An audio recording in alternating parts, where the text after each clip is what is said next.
Hey, good morning YouTube. It's Jeffrey with Howells Carpet Cleaning. We're just doing a quick walkthrough, taking a look at what is needing to be cleaned today. Do a quick walkthrough and kind of clear the area so that we can work in here without any problems. It looks like I'm going to be doing the whole downstairs area here, and I'm just doing a quick walkthrough here. I'm just a little hammered here. A couple dog spots. I think that a good peroxide solution, I'm probably going to use Vacaway's Blast product in here. And I think it'll work absolutely fine. In fact, the Vacaway's Blast, we can kind of makeshift it using a hot knife and peroxide, and you get pretty much a blast result from it.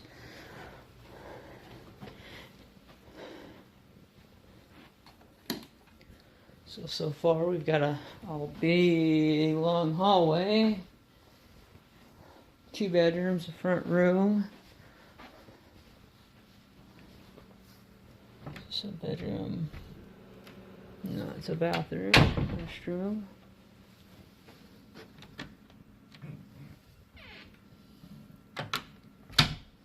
This would be a 3rd bedroom.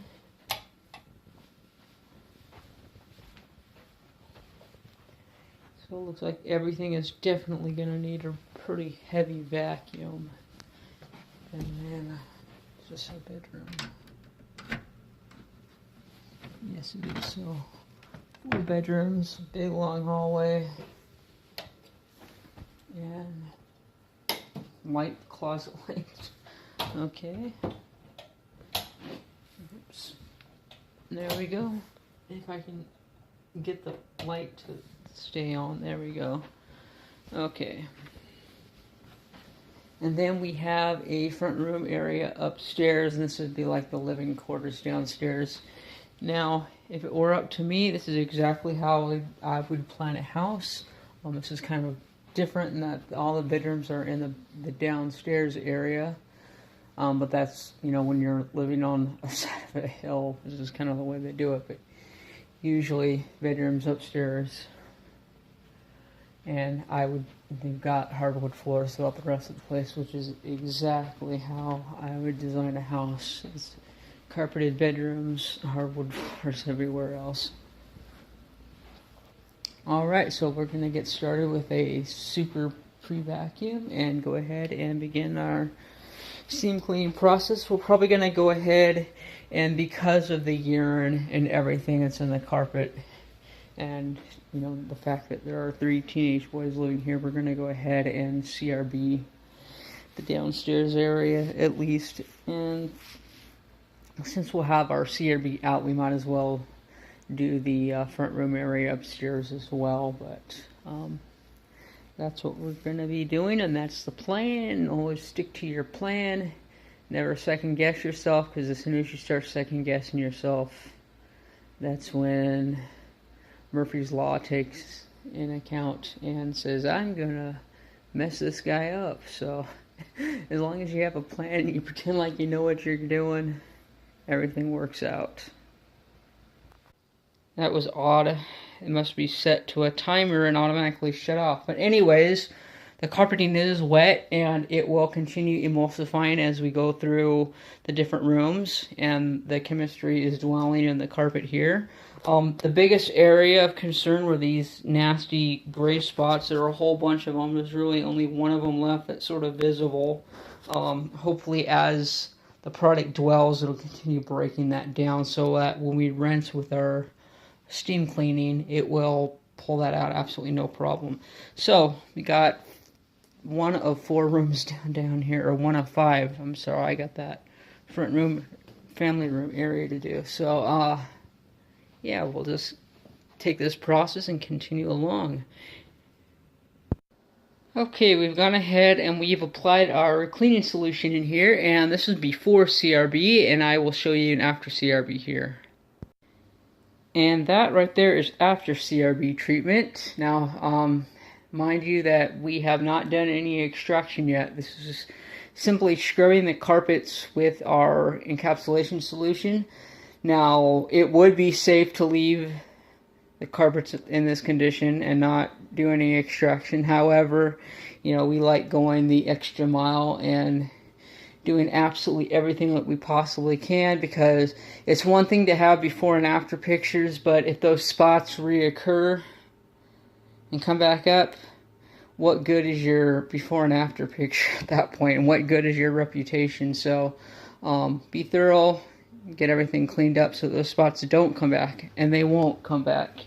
That's not to say they're not going to be spilling more soda and drinks and stuff all over, but at least for now, it's back in tip-top conditions. So we're just going to keep working our way down the hallway and into the bedrooms here. Again, I'm going to show a little before and after because I think it's kind of noteworthy to see the actual difference. This is before. You can see all the spots in there, mainly from that doorway. And the hallway doesn't see a whole lot. But I'm going to go ahead. I pre-treated. Now I'm going to run our CRB over it, and the result should be quite dramatic. Alright, and there you have it. We obliterated all those sticky residues that were in the carpet there. Got all those spots out. Again, we are going to rinse because we are 100% thorough. And as you can see, that's where I stopped, because you can see those spots there, and I didn't really go any further than that. So we're going to go ahead and go in the bedroom now. Okay, we've gone ahead and we've cleaned this room up here. Soil suspension anyways. This was the worst of it, and you can see it came out really nice. There are a couple of spots that there, and that little spot there right in the middle of the screen. Probably gonna do some hell gel because it's like tape or something that, you know, something tacky like tape that's stuck to the carpet. But there's a little contrast. Here is the before. I'm just gonna run to the end of the hallway there, and I'm gonna have to make up some more solution or fill that container back up again. So we'll go ahead and treat this, run it, and see some pretty cool results. And as you can see, the chemistry actually did a very nice job. So we came down, and for spots that are a little bit more difficult and harder and don't come out right away, you may have to apply more of your product and agitate over again. So in areas where there's spills and stuff all over, I mean, considering that the entire hallway pretty much was like this here, I'll go over it usually in a couple of different directions just to make sure that you completely obliterate those spots, because a lot of times when you're cleaning, it looks like you got them out, and then like 2 days later they start coming back, and that's not what we want to have happen here. As you can see, the soil suspension is actually occurring really nicely, and this here is the most hammered area of the whole downstairs.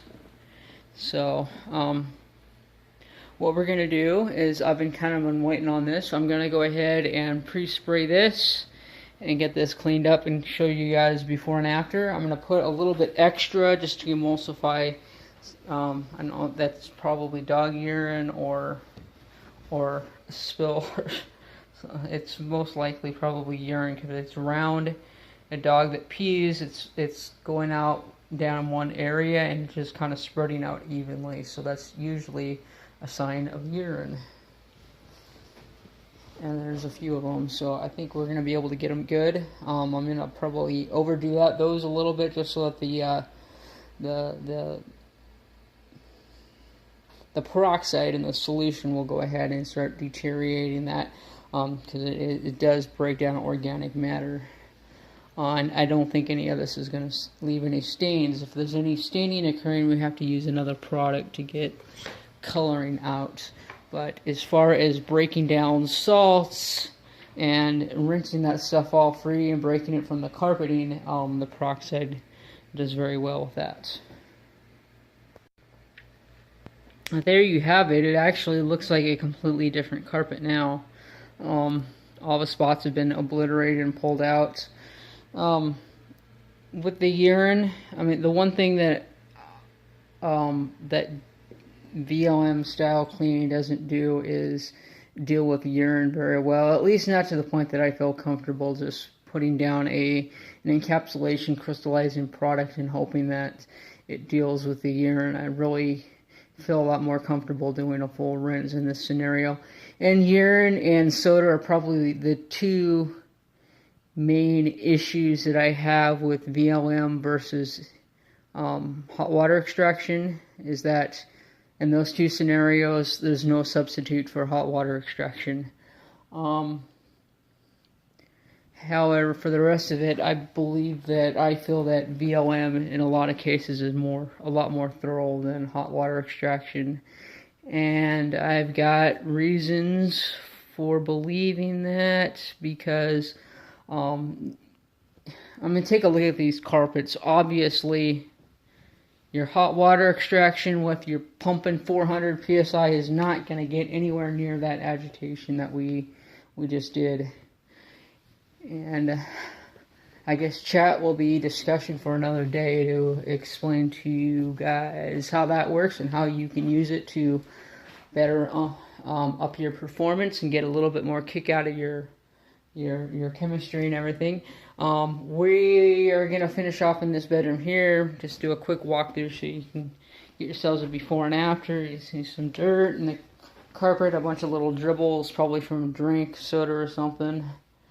And that's really all there is in here. So we're going to pre-spray and complete our soil suspension, and then we will begin running our lines down here with a steam cleaning. Okay, we completed soil suspension in here. We got all those little spots up. Now, I've got a question for you VLM guys. Now, the front area here, you can still see a little shadowing, but it was completely caked with dirt. And my question for you is, where did the dirt go? Because I wasn't using a pad. The pad didn't extract any of the soil because there was no pad. So where did the dirt go? That's what I don't hear you got VLM guys talking about, is the chemistry of your product, of what it's actually doing. You keep talking about your pad. Look at how dirty my pad is. Look at all that dirt. And in just a moment, I'm going to show you something that your pad can't do. So I just checked out some of those treasures we picked up in our tray with our CRB. I'm pretty sure your pad's not going to be getting that up. And guess what? We did a very, very thorough pre-vacuum, and a vacuum cleaner doesn't get that up. Hot water extraction is not going to get that up. So, you telling me that you feel comfortable just leaving all this crap in the carpet? You can do what you will. But it's one of those things that once you know, and you can't ever go back.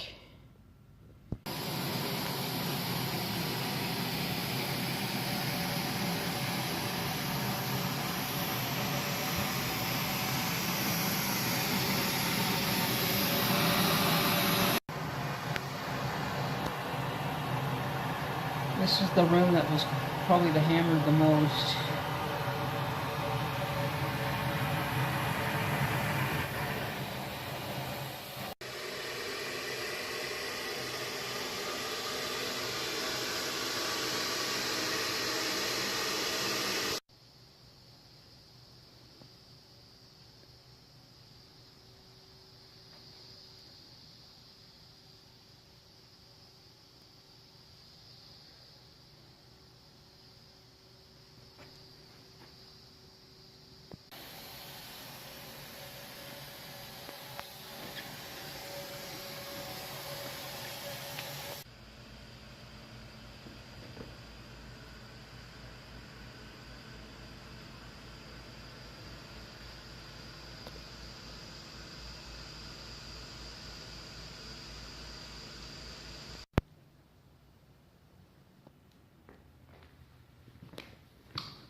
All right, Jeffrey, Howells Carpet Cleaning here.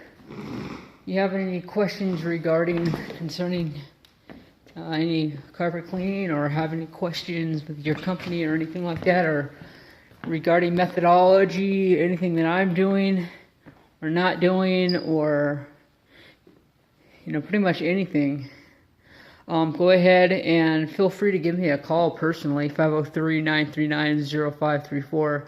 I am not too busy to make time for you, so go ahead and give me a call. I'll make the time to answer any questions you might have. Thanks for watching, and until next time, peace, and be safe. Keep it safe, keep it real.